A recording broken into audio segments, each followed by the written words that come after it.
Hi viewers, అందరికీ నమస్తే friends. India versus England మధ్య మ్యాచ్లో మొత్తానికి సిరీస్ అయితే 2-1తో ఇంగ్లాండ్ తీసుకోవాల్సి వచ్చింది.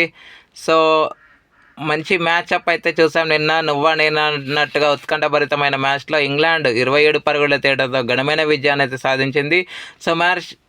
మరి మ్యాచ్ ఏ విధంగా సాగింది ఏంటి అనేది మనం పూర్తి వివరాలకు వెళ్ళిపోదాం, ఏమాత్రం లేట్ చేయకుండా. So let's move in to the topic. Hi hello viewer, అందరికీ వెల్కమ్ ఫ్రెండ్స్. మన ఛానల్కి స్వాగతం. మా ఛానల్లో మీకు కనుక వీడియోస్ నచ్చితే లైక్ చేయండి, షేర్ చేయండి, కామెంట్ చేయండి మరియు సబ్స్క్రైబ్ చేయండి. మరిన్ని నోటిఫికేషన్స్ కోసం పక్కనే ఉన్న బెల్ ఐకాన్ని ఆల్ పైన ట్యాప్ చేయండి. ఆల్ పైన ట్యాప్ చేయడం ద్వారా మేము చేసే ప్రతి వీడియోలని, తాజా వీడియోలని నోటిఫికేషన్లో పొందగలరు. సో ముందుగా నిన్న కొన్ని రికార్డ్స్ అయితే క్రియేట్ అయ్యాయి. ముందుగా రోహిత్ శర్మ టోటల్గా నిన్న లాస్ట్లో సెంచరీ చేయడం వల్ల మొదటి ఇండియన్ బ్యాటర్గా రికార్డు నెలకొల్పాడని చెప్పుకోవచ్చు. అగెయిన్స్ట్ ఇంగ్లాండ్ 800 చేసినటువంటి బ్యాటర్స్ లిస్ట్లో కూడా తన రికార్డు అయితే సొంతం చేసుకున్నాడు. అండ్ విరాట్ కోహ్లీకి మొదటి హాఫ్ సెంచరీ అని తెలుస్తుంది లార్డ్స్లో.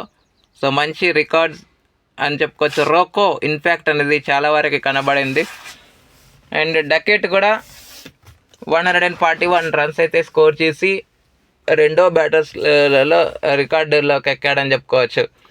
అండ్ ఇకపోతే టాస్ గెలిచి మొదట బ్యాటింగ్ అయితే ఎంచుకుంది ఇంగ్లాండ్. ఎంచుకున్న దానికి చాలా మంచి స్టార్ట్ అయితే లభించింది. ఎందుకంటే పవర్ ప్లేలో చాలా వరకు అటాక్ అనేది గేమ్ అయితే చేసిందని చెప్పుకోవచ్చు. బాల్ చాలా మూమెంట్ అనేది ఉన్నప్పటికీ సరైన లెంత్ కన్సిస్టెంట్గా వేయలేకపోయారని చెప్పుకోవచ్చు. చాలా వరకు 2 పుల్ 2 షాట్ అయితే వేశారు. దానివల్ల చాలా వరకు ఇంగ్లాండ్కి అయితే ఈజీ అయిందని చెప్పుకోవచ్చు షాట్స్ కొట్టడంలో. అండ్ అంతో ఇంతో పవర్ ప్లేలో మార్క్ కనిపించిందంటే ప్రసిద్ధ్ కృష్ణ. ఆ తర్వాత మిడిల్ ఓవర్స్లో మాత్రం చాలా వరకు తేలిపోయాడు తను కూడా. ఇంగ్లాండ్కి మొమెంటం అనేది 40th ఓవర్ 49th ఓవర్ చాలా వరకు కలిసి వచ్చిందని చెప్పుకోవచ్చు. సో అయితే పవర్ ప్లే ముగిసే సమయానికి స్కోర్ 83 దాకా వెళ్ళింది 10 ఓవర్స్కి. తర్వాత 192 వరకు పార్ట్నర్షిప్ అనేది బిల్డ్ అయింది ఇద్దరి మధ్య. సో కొన్ని రన్అట్స్ అయితే మిస్ చేశారు. అడపదడప కొన్ని క్యాచెస్ కూడా పోయాయి. క్యారీ అనేది చాలా తక్కువ సందర్భాల్లో అయ్యాయి, కానీ హాఫ్ ఛాన్సెస్ని కన్వర్ట్ చేయలేకపోయారు మన టీమిండియా ఫీల్డింగ్ యూనిట్. సో తర్వాత 192 దగ్గర ఫస్ట్ వికెట్ అయితే పడింది. 91 రన్స్ వేసి జకబ్ బెథెల్ అవుట్ అయిన తర్వాత జో రూట్ రావడం, జో రూట్తో కలిసి మళ్ళీ మంచి పార్ట్నర్షిప్ అయితే బిల్డ్ చేయడం జరిగింది. ఈ క్రమంలో 100 కూడా కంప్లీట్ చేసుకున్నాడు డకెట్.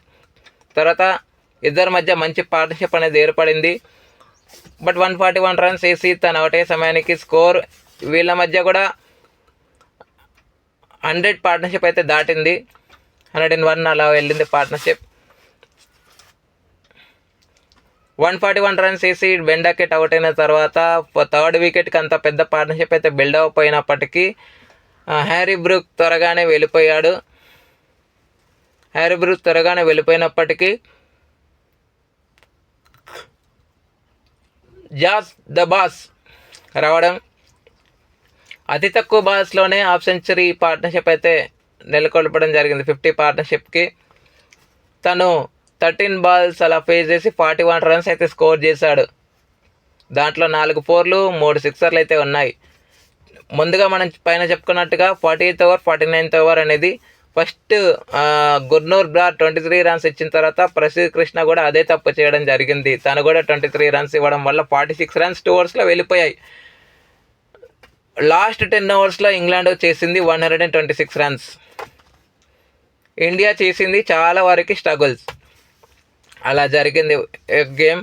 సో వికెట్స్ కనుక చూస్తే మూడో వికెట్లు అయితే కోల్పోవాల్సి వచ్చింది. టీమిండియా తీయగలిగింది ఇంగ్లాండ్ వాళ్ళవి. ప్రసిద్ధ్ కృష్ణ 2 వికెట్లు తీసుకోగా గుర్నూర్ బ్రార్కి మాత్రం 1 వికెట్ అయితే లభించింది. అంతకు మించి మన వాళ్ళు అసలు ఫీల్డింగ్లో ఎఫర్ట్స్ అనేవి అంత పెట్టలేదని చెప్పుకోవచ్చు. అనంతరం లక్ష్య చేదన్ ఆరంభించిన ఇండియాకి చాలా మంచి పార్ట్నర్షిప్ అయితే లభించింది. సో 50 పార్ట్నర్షిప్ దాటేసింది ఏకంగా. ఆ తర్వాత చాలా మంచి పార్ట్నర్షిప్కి ఎండ్ అయింది. 147 రన్స్ అయితే చేశారు వీళ్ళిద్దరు పార్ట్నర్షిప్లో. బట్ మేజర్ రోల్ అనేది శుభ్మన్ గిల్ చేసి అవుట్ అయిన తర్వాత 77 రన్స్కి తను వెనుదిరిగిన తర్వాత విరాట్ కోహ్లీ, రోహిత్ శర్మ మంచి టెంపోని సెట్ చేశారు. ఇనీషియల్ స్టేజ్లో కోహ్లీ స్ట్రగుల్ అనేది ఉన్నప్పటికీ రోహిత్ శర్మ మాత్రం కోహ్లీ పైన ప్రెషర్ తగ్గించడానికి చాలా వరకు ట్రై చేశాడు. దానికి సఫలీకృతం కూడా అయ్యాడు. 6 4లతో విజృంభించాడు. వీలు చిక్కినప్పుడల్లా రెస్పెక్ట్ ఇచ్చాడు. జాకబ్ బెథెల్ని కొట్టిన 6 మాత్రం హైలైట్ అని చెప్పుకోవచ్చు. బట్ అదే ఓవర్లో తను అవుట్ అయ్యాడు. సెంచరీ అయితే చేశాడు. ఫస్ట్ 50 బాల్స్లో తను 50 చేసిన తర్వాత మిగతా 34 బాల్స్ అంటే 84 బాల్స్లో 100 చేశాడు. లాస్ట్ 34 బాల్స్ సెంచరీ చేయడానికి ఫాస్ట్గా ఆడాడని చెప్పుకోవచ్చు. సిక్సర్తో తనదైన స్టైల్లో 100 అయితే చేయడం జరిగింది రోహిత్ శర్మ. ఆ తర్వాత 21st 100 పార్ట్నర్షిప్ అనేది వీళ్ళిద్దరి మధ్య బిల్డ్ అయింది.